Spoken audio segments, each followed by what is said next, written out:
तो भक्तों, नवरात्रि में पहला दिन बहुत महत्वपूर्ण होता है और आज के दिन हम मां भगवती दुर्गा की स्थापना अपने घर में करते हैं। घर के ईशान कोण में चौकी स्थापना करके मां दुर्गा को स्थापित करके हम कलश की स्थापना करते हैं और दोस्तों, अखंड दीपक प्रज्वलित करते हैं, मां का आवाहन करते हैं। तो प्रथम दिन बहुत महत्वपूर्ण होता है, मां भगवती दुर्गा के स्वागत का दिन होता है।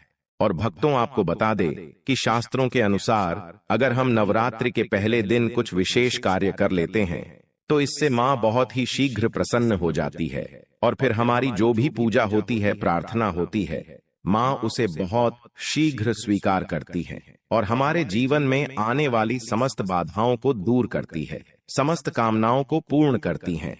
तो आज की वीडियो में हम आपसे बात करने वाला हूं कि नवरात्रि के पहले दिन हमेशा क्या करें जिससे कि भक्तों, माता रानी की कृपा हमें बहुत शीघ्र मिल जाए और हमारे जीवन में सुख, समृद्धि, धन, वैभव की प्राप्ति हो, संतान की प्राप्ति हो, या फिर अगर किसी भी विशेष कामना से अपनी मां की पूजा आराधना कर रहे हैं, कोई भी आपकी ऐसी कामना है जो चाहते हैं कि मां शीघ्र ही पूर्ण कर दे, तो नवरात्रि के दिन मां को शीघ्र प्रसन्न करने के लिए आपको इन 9 बातों का ध्यान जरूर रखना चाहिए। तो भक्तों, आपसे निवेदन है कि वीडियो को पूरा जरूर देख। अब भक्तों, बात करें कि नवरात्रि के पहले दिन हमें पहला कार्य करना चाहिए कि घर की छत पर आज हमें झंडा जरूर लगाना चाहिए। झंडा मतलब ध्वजा। लाल रंग का त्रिकोण झंडा होता है और उसके ऊपर बना हुआ हो, जय माता दी लिखा हुआ हो। यह मार्केट में बहुत आसानी से मिल जाते हैं, नहीं तो आप घर पर भी स्वयं से बना सकते हैं। तो एक झंडा त्रिकोण आप लेकर मां को पहले दिन उनके चरणों में अर्पित कीजिए। जब पूजा कर रहे हैं सुबह, तो उसके बाद पूजा के बाद वह झंडा अपने घर की छत पर लगा दीजिए। इस झंडे को घर के ईशान कोण में यानी कि उत्तर पूर्व के कोने पर, अगर वहां पर जगह न हो तो आप उत्तर दिशा में इस झंडे को लगा सकते हैं। जहां भी आप ये ध्वजा लगाते हैं, इसके साथ आप ध्यान रखें कि आप वहां पर एक दीपक जरूर प्रज्वलित करें, क्योंकि दोस्तों, चैत्र नवरात्रि माता रानी का एक पावन पर्व है और झंडा लगाते समय इससे क्या होगा, इससे यश की वृद्धि होती है। देखिए भक्तों, जब हम झंडा अपने घर पर लगाते हैं जो कि हमेशा लहराता रहता है, तो यह इस बात का सूचक है झंडा कि आपको जीवन में सफलता की प्राप्ति होगी, यश की प्राप्ति होगी, मान प्रतिष्ठा की प्राप्ति होगी, समस्त प्रकार के सुखों की प्राप्ति होगी। मान सम्मान, यश, प्रतिष्ठा, धन की वृद्धि, सुख, समृद्धि, सभी प्रकार की जो चीजें हैं वह प्राप्त हो जाती है।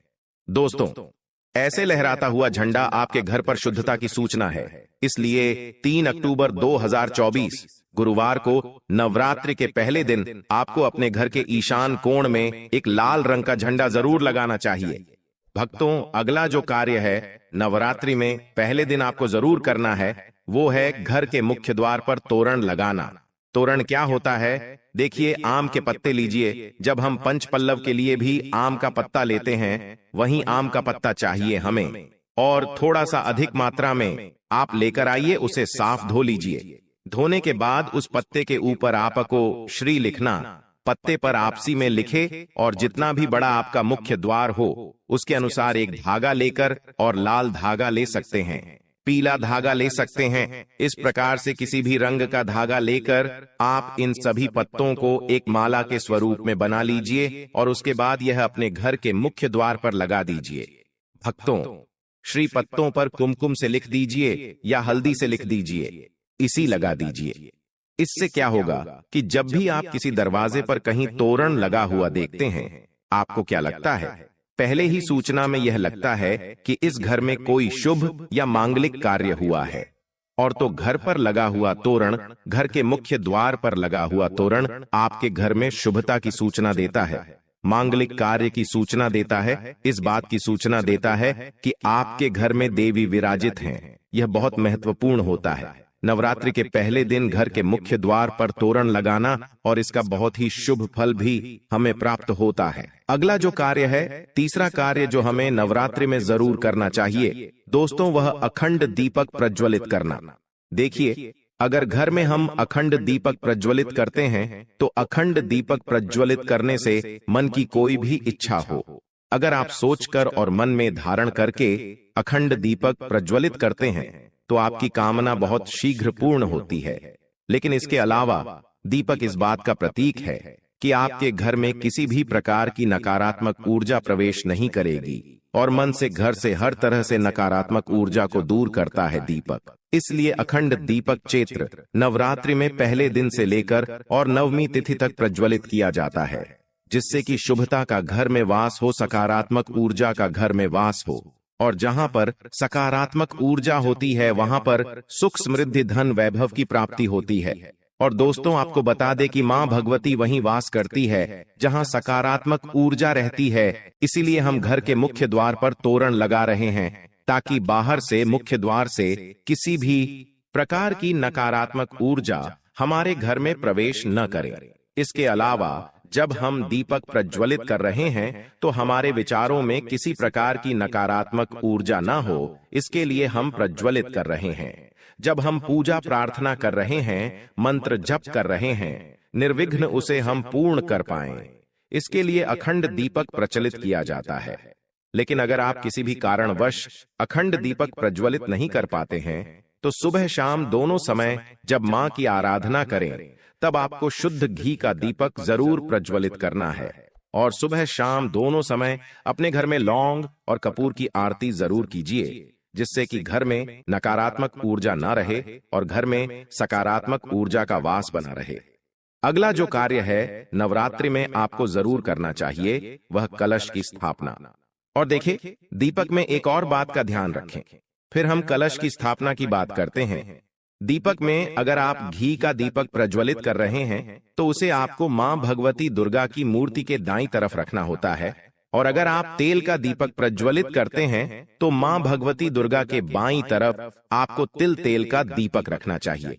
तो इस प्रकार से दीपक का आप ध्यान रखें, जब भी आप तिल तेल या फिर घी का दीपक प्रज्वलित करते हैं तो उसे सही दिशा में, सही स्थान पर रखना चाहिए। और अगला जो कार्य है घट स्थापना करना, यानी कलश की स्थापना करना।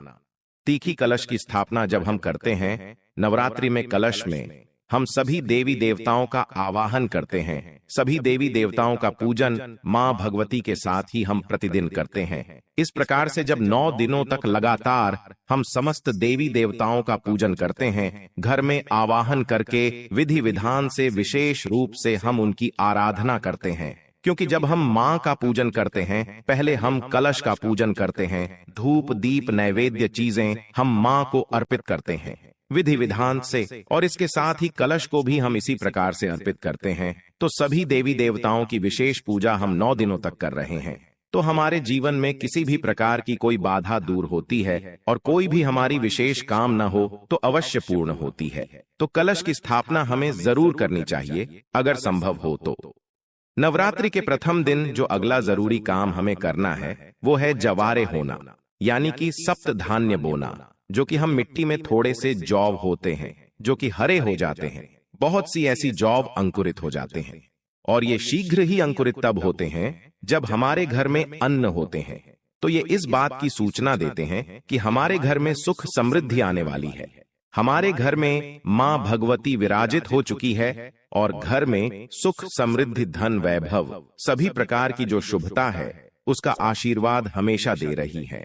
तो घर में अगर आप जौ होते हैं, सप्त धान्य बोते हैं, तो बहुत ही श्रेष्ठ माना जाता है। भक्तों, नवरात्रि के प्रथम दिन हमें जरूर यह करना चाहिए। और अगला जो शुभ कार्य है जो नवरात्रि के प्रथम दिन आपको जरूर करना चाहिए। वैसे तो बहुत से भक्त नवरात्रि के पूरे 9 दिनों तक व्रत धारण करते हैं। बहुत से भक्त जल पीकर या फिर फलाहार के द्वारा इस व्रत को धारण करते हैं। लेकिन अगर आप पूरे नवरात्रि व्रत धारण नहीं करते हैं तो नवरात्रि के प्रथम दिन आपको व्रत धारण जरूर करना चाहिए। नवरात्रि के प्रथम दिन और अंतिम दिन यानी नवमी तिथि पर, यह अष्टमी तिथि पर आपको व्रत जरूर करना चाहिए। तो प्रथम दिन बहुत महत्वपूर्ण है। मां भगवती दुर्गा की आराधना करते हैं, विधि विधान से उनका आभार करके पूजन कर रहे हैं, तो प्रथम दिन आपको व्रत जरूर करना चाहिए और संभव हो तो पूरे नवरात्र व्रत करना चाहिए। पूरे नवरात्र जब हम व्रत करते हैं, माँ की पूजा आराधना करते हैं, सात्विकता के साथ माँ की आराधना करते हैं, तो माँ शीघ्र ही प्रसन्न होती हैं। लेकिन व्रत भी धारण करें जब आप स्वस्थ हों पूर्ण रूप से। अगर आप स्वस्थ नहीं हो, व्रत रखने में असमर्थ हो, तो सिर्फ आप शुद्ध सात्विक भोजन यानी कि बिना लहसुन प्याज का भोजन लेकर माँ की आराधना सुबह शाम करें, तो सच्चे मन से भक्ति भाव से हम माँ की आराधना करते हैं तो माँ शीघ्र ही प्रसन्न होती हैं।